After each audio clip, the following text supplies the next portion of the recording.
I was so disappointed to have not gotten to the variety of talks and posters that I had hoped to at AGU. And so the subsequent year we began AGU at UNAVCO, where we get to hear from our colleagues and see each other's posters that during that week in San Francisco, there's just far too much going on with our 20,000 friends that are there with us.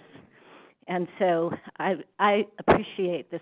I especially appreciate this event of all the things that we do during the year, because it's really a chance for us to showcase for each other this work that we do on behalf of the community. And so, welcome. We had an extraordinary presence at AGU this year. The variety of not just talks and posters, but also all of the formal and informal interactions that we have with community. We as an organization are very well represented by all of you as our professional staff, and so I want to thank you all for that. And those of you who don't get to go to San Francisco, you are there, your impact is there, and is channeled through your peers and colleagues, because we do all depend on each other to mount the presence that we mount in San Francisco. The sponsorship of UNAVCO is very engaged with all of you at these meetings, and that's a really important aspect. The visibility to our community members, both within the international activities related to our NASA funding and the IGS Central Bureau, and of course to NSF across a broad array of programs that we support through your services, the services that we collectively as UNAVCO staff provide. We also, of course, have our annual business meeting where the board gets elected and I report out to the member representatives. And then the booth and the programming at the booth and the hard work and organization that goes into our professional presence in the exhibit hall is extraordinary. And then, of course, we get listed as a sponsor of the AGU Fall Meeting because of our sponsorship of the geodesy section reception. And we had several community members who were honored with prestigious AGU awards this year. Rowena Lohman, who is on our board, got the Geodesy Section Award, which is targeted at an early career investigator who is perceived to have potential to go on to become an AGU Fellow. Bob King was the first recipient of the Ivan Mueller Award, which recognizes service within the geodesy section. And of course, it was for his work on Gamut, which is supported through a subaward from UNAVCO, and his career contribution there that he was recognized.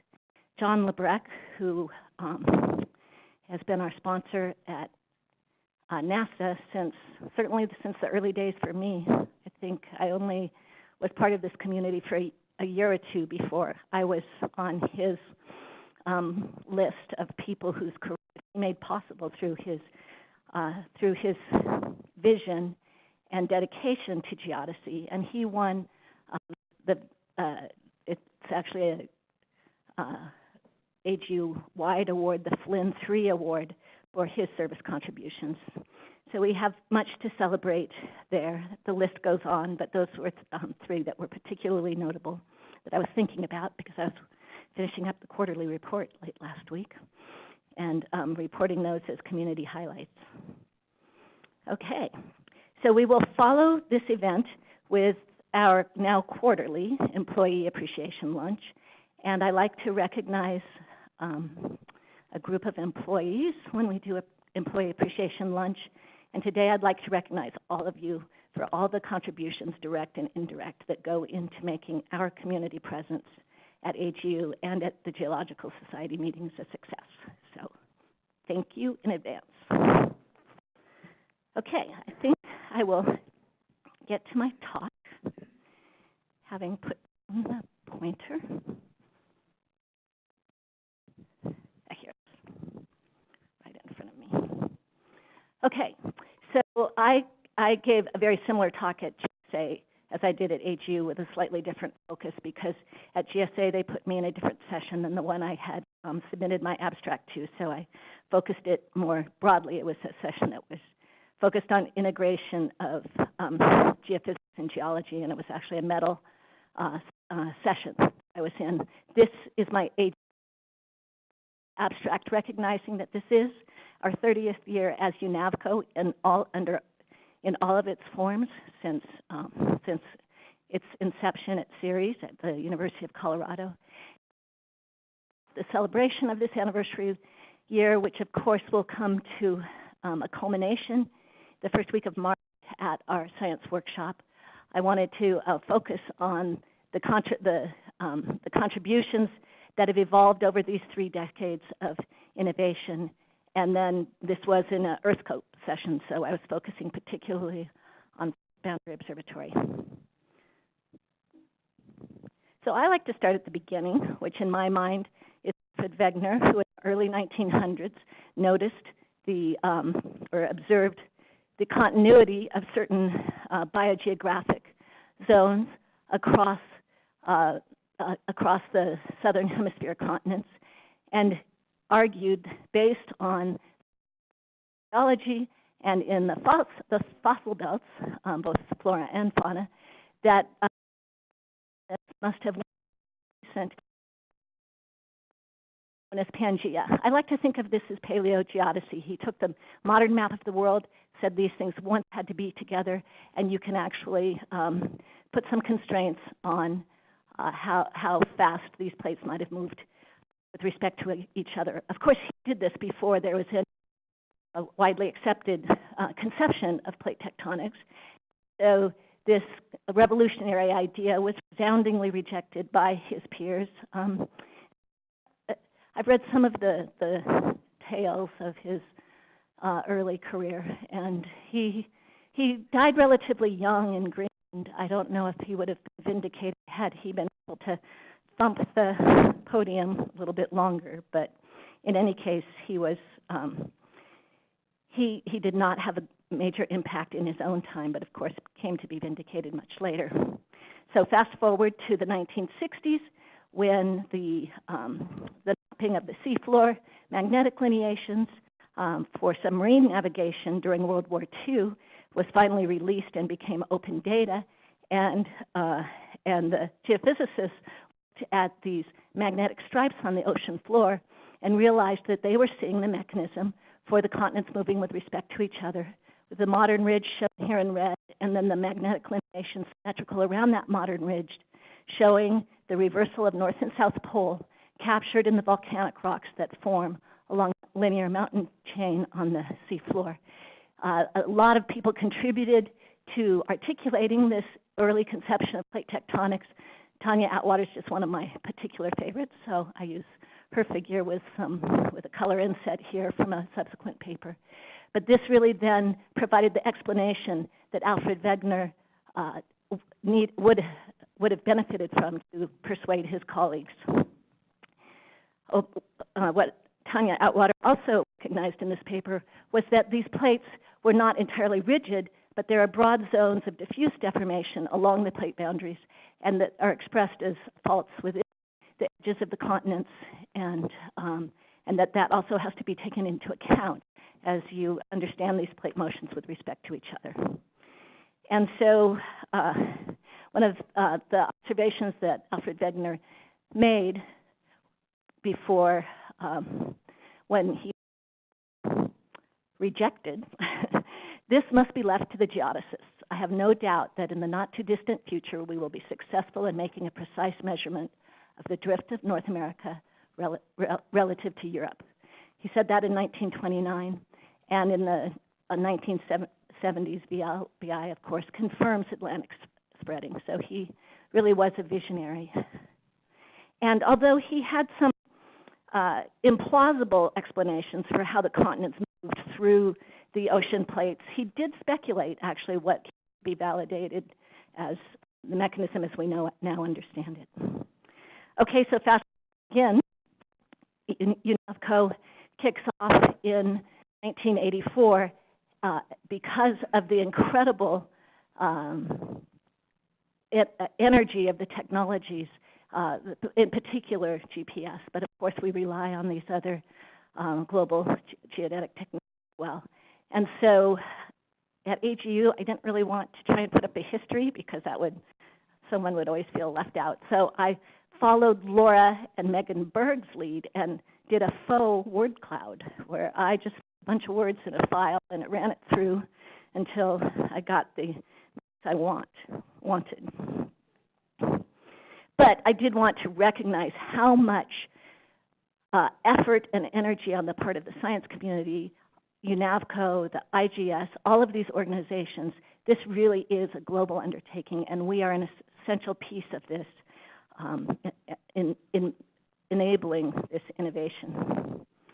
And so, of course, you all know about the world's most fantastic geodetic network, the Plate Boundary Observatory, which is really a set of integrated geodetic networks, including GPS, both continuous and real-time high rate, meteorological observations, the borehole geophysics observations that we make, campaign and long-term GPS deployments with that augment the permanent or the continuous GPS infrastructure, the EarthScope imagery and geochronology services that extend our understanding of deformation rates back into shallow geologic time and sometimes into deeper geologic time, in comparison to these instantaneous observations that we make with geodesy. And then, of course, the relationship to the U.S. array component of EarthScope and how that helps us understand the structure of the continent at depth and some of the driving forces that can only be understood by integrating a broad spectrum of data sets. And of course, this is the EarthScope mantra. We have all these techniques. We can investigate a very large part of the spatial temporal spectrum. So here we have spatial resolution in kilometers on this axis, and then the temporal resolution here. And we can investigate everything from very short deformation signals like co-seismic deformation or even the seismic waves passing themselves, all the way up to the plate motions and mantle convection. So this is a very powerful data set. And so then just a few of the innovations that our science community has derived from this infrastructure. Foundational to everything we do is the global reference frame that we call the International Terrestrial Reference Frame. And of course, that is a set of points, well-known points with velocity vectors, time-stamped locations with velocity vectors that tell us about the motion of these plates. And when you reflect back on Tanya Atwater's picture that relied on the magnetic lineations that only form in the sea floor, and you know that there's this deformation this plate boundary deformation that she points out on the edges of the continental plates because of their composition and structure, you get a much more powerful picture if you can measure the instantaneous kinematics rather than trying to infer from 3-million-year-old magnetic lineations the current plate motions. And this then is where the context in which we put all of our observations. So here is that story with the magnetic lineations telling the story of the seafloor deformation, something that we don't do with terrestrial GPS. And now we complement it with these global observations.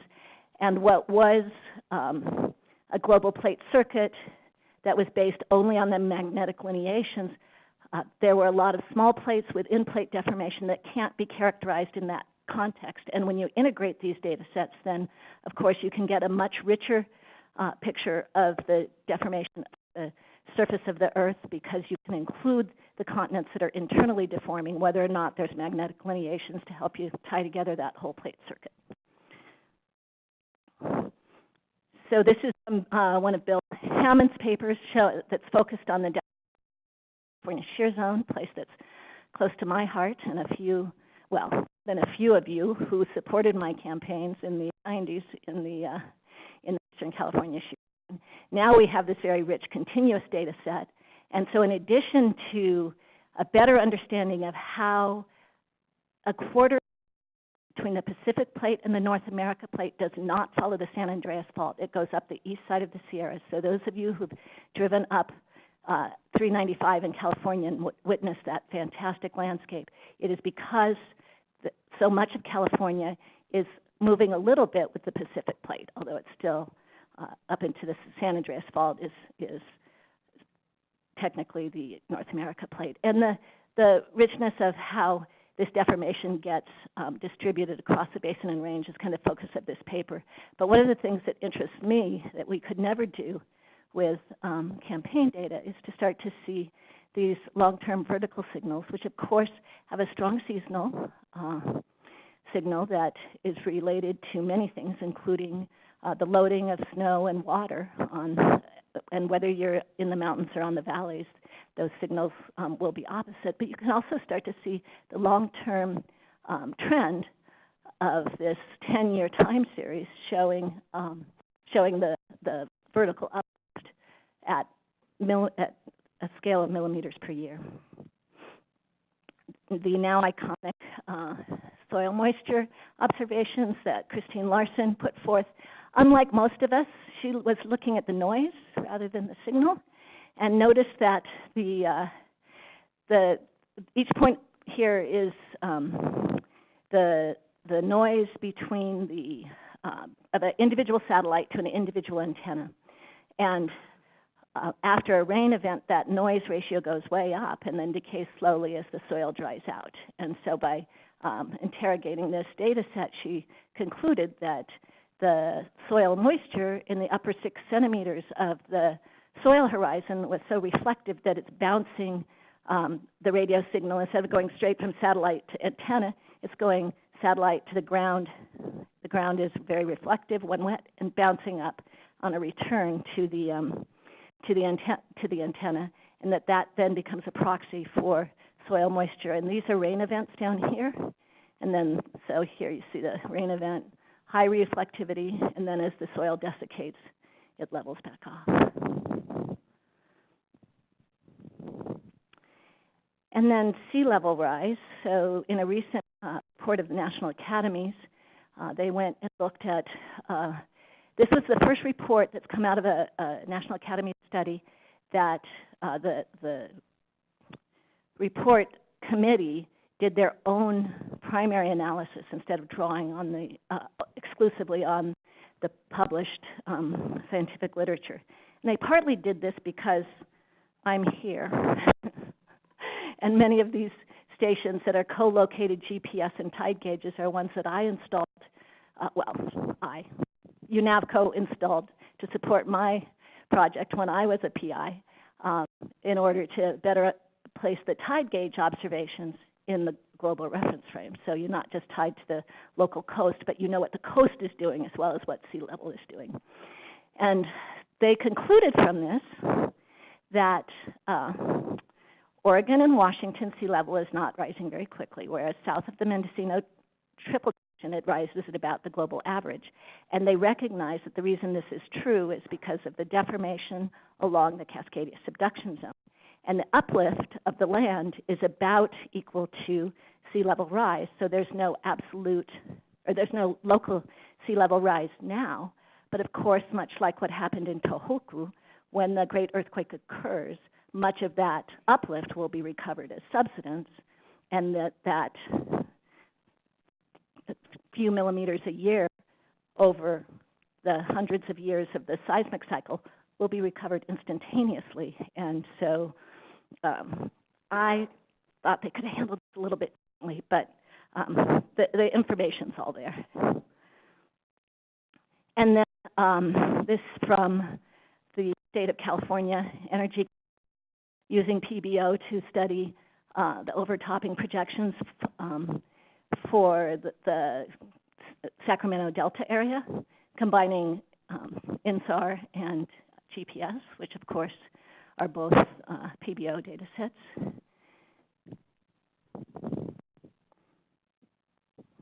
Recalling that we went into EarthScope thinking we were doing a solid Earth experiment, and this wealth of applications that have to do with the hydrosphere and environmental factors have really been on the discovery side of this great project. And then the Cucapá El Mayor earthquake in northern Baja California, which we were able to characterize both with some peripheral GPS. We weren't allowed to cross the border when we first built PBO. Now PBO does extend into northern Baja, thanks to many people in this room.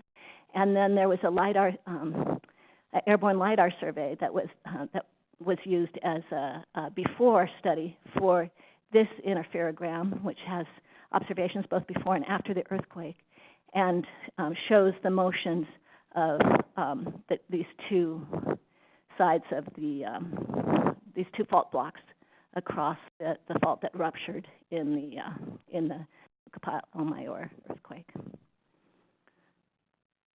And then this recent paper from the Yellowstone group that looks at the integrated history of uplift, shown here on this curve on the top with uplift in red and subsidence in blue, and plotted down below is the seismicity, and showing, and this gap here is because the early observations are actually leveling, and the continuous GPS starts in here somewhere.